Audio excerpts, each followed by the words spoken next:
કેમ છો મિત્રો? આજે આપણે સરસ મજાના ગરમા ગરમ લાઈવ ઢોકળા બનાવવાના છે. તો તેના માટે આપણે 1 વાટકી ચણાનો લોટ લેવાનો છે અને અડધી વાટકી ચોખાનો લોટ લેવાનો છે અને અડધી વાટકી સોજીનો લોટ લેવાનો છે. અને એના પ્રમાણમાં અડધી વાટકી ખાટું દહીં હોય તે લેવાનું છે. છાશ હશે તો પણ ચાલશે. બધું મિક્સ બરાબર કરી લેવાનું છે. એમાં આપણે થોડું પાણી એડ કરી અને સરસ મજાનું એકદમ સ્મૂથ બેટર તૈયાર કરવાનું છે. આવી રીતે હલાવતા રહેવાનું છે.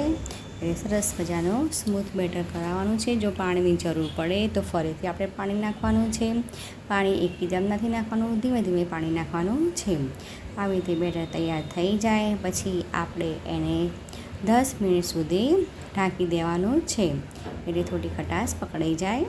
પછી 10 મિનિટ પછી આપણે એમાં સહેજ મીઠું, હળદર, ખટાશ નાખેલી છે એટલે થોડી ખાંડ, પછી એમાં મરચાં અને લસણની પેસ્ટ નાખવાની છે. આદુ મરચાં અને લસણની પેસ્ટ નાખી છે. લાલ મરચું બિલકુલ નથી નાખવાનું બેટરની અંદર. પછી આપણને સરસ મજાનું હલાવી દેવાનું છે આવી રીતે. પછી એમાં થોડો આપણે ઈનો અથવા તો બેકિંગ સોડા નાખી સહેજ પાણી નાખી અને ફરીથી આવી રીતે હલાવવાનું છે. હવે આપણે એને ઉપરથી થોડાક ધાણા તમે નાખી શકો છો. જો તલ નાખવા હોય તો તલ પણ નાખી શકો છો. તો સરસ મજાનું ઢોકળાનું બેટર તૈયાર થઈ ગયું છે. હવે આપણે એક થાળીમાં તેલ લેવાનું છે. એને બધી બાજુથી ગ્રીસ કરી લેવાની છે અને પછી આપણે જે બેટર બનાવ્યું હતું તે થાળીમાં પાથરી દેવાનું છે.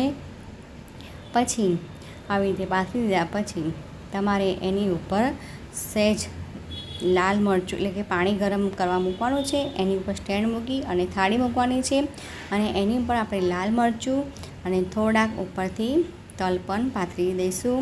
એની ઉપર આપણે ધાણા પણ પાથરી દઈશું. આવી રીતે બધું વારા પરથી પાથરી દેવાનું છે. તમે આ લાઈવ ઢોકળા જોજો, ઘરે બનાવજો. ખૂબ જ સરસ લાગે છે અને ચોક્કસથી મારી ચેનલને લાઈક એન્ડ સબસ્ક્રાઈબ કરજો. ઢોકળા થઈ ગયા છે.